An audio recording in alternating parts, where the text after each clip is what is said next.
출렁거리는 뱃살들, 핵폭탄급으로 지금 당장 폭발시키고 싶으신가요? 앞으로 소개해드릴 영상들은 그동안 우리가 몇십 년 동안 묵혀온 뱃살들을 단 한순간에 모두 폭발시킨다는 그런 약 파는 영상은 아닙니다.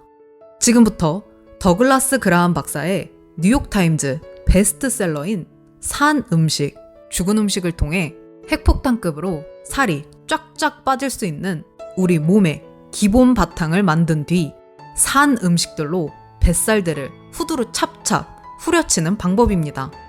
지금부터 저자가 여러분께 제시하는 수많은 증거들과 질문들에 스스로 대답해 보시면서 여러분의 다이어트에 종지부를 찍을 수 있는 해답을 찾으시길 바랍니다. 그럼 저자의 첫 번째 질문입니다. 우리 인간의 몸은 대체 무엇을 먹도록 설계되었을까요? 우린 육식일까요? 초식일까요? 아님 정말 잡식일까요? 인간은 과연 육식동물일까? 야생의 모든 육식동물들은 주로 다른 동물의 시체에서 나온 생고기를 즐겨 먹습니다. 육식동물들은 살코기뿐만 아니라 근육, 지방, 따뜻하고 신선한 피와 체액들도 맛있게 핥아먹습니다. 그들은 내장뿐만 아니라 소화된 내장 속의 내용물들도 맛있게 먹습니다. 하지만 여러분은 지금 당장 아무리 배가 고파 죽을 것 같아도 산토끼를 잡아서 여러분의 얼굴과 손과 몸에 뜨거운 피를 질질 흘려가며 죽은 시체를 갈기갈기 찢어 먹을 수 있으신가요? 즉 인간은 죽은 토끼를 보고 사자처럼 침을 흘리도록 설계되어 있지 않습니다. 저자는 우리가 육식동물이 아니라는 증거는 세상에 차고 넘친다고 말합니다. 지금부터 제시하는 생리학, 해부학, 미학, 심리학적 관점에서 우리가 어떻게 육식동물과 다른지 증거들을 확인하시고 여러분이 먹는 음식에 대해 한번 진지하게 고민해 보시길 바랍니다. 인간과 육식동물은 어떻게 다를까? 포유류 인간과 육식 포유동물의 차이점. 직립보행. 인간은 두 손과 발이 있고 직립보행을 한다. 그러나 대부분의 육식동물들은 4개의 발을 가지고 있으며 4개의 발을 모두 이용해서 걷는다. 꼬리. 모든 육식동물들은 꼬리를 가지고 있다. 발톱. 인간의 손톱과 발톱은 너무 약하고 평평해서 피부나 거친 살점을 찢어내기가 어렵도록 설계되어 있다. 대장의 길이. 인간의 대장은 몸통 길이의 약 12배로 9m에 달한다. 과일의 당분을 비롯한 수인성 영양소가 천천히 흡수되도록 진화해왔기 때문이다. 육식동물의 대장은 몸통 길이의 3배에 불과하다. 장 안에 들어온 강한 산성 음식들이 빠르게 소화되고 흡수되도록 진화해왔다. 요산 분해 효소. 야생의 육식동물들은 요산 분해 효소를 분비한다. 그러나 인간의 몸은 이 효소를 분비하지 못한다. 그래서 인간은 알카리성 무기질, 즉 몸 안의 칼슘으로 이 강한 육류의 산을 중화시켜 소화할 수밖에 없다. 뼛속의 칼륨을 꺼내어 육류의 산을 중화시켜야 하기 때문에 골다공증이 안 걸릴 수 없다. 소화효소. 인간의 소화효소는 탄수화물을 쉽게 소화하도록 설계되어 있다. 그래서 침에 아밀라아제라고 알려진 탄수화물 분해 효소를 만들어낸다.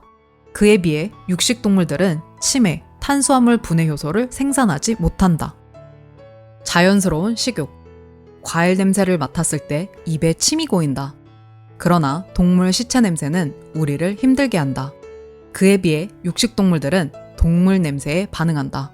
늑대는 2km 밖에 있는 동물 시체의 냄새를 감지할 수 있다. 이 외에도 책에서는 30가지가 넘는 인간은 육식동물이 아니라는 놀라운 증거들을 제시합니다. 여러분의 생각은 어떠신가요? 우린 정말 육식동물로 설계된 것 같으신가요? 그렇다면 인간은 과연 초식동물일까? 초식동물은 자연에 있는 풀, 잡초, 나뭇잎, 줄기와 같은 것들을 주로 먹습니다. 하지만 여러분은 허기를 해결하기 위해 산과 들을 헤매며 풀과 잡초, 나뭇잎을 찾아다니는 것이 매력적으로 느껴지시나요?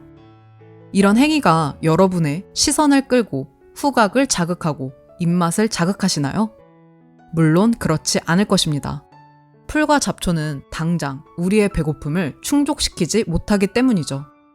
인간은 다른 초식동물과 달리 풀과 잡초를 분해하는 셀룰라제와 같은 효소를 분비하지 못합니다.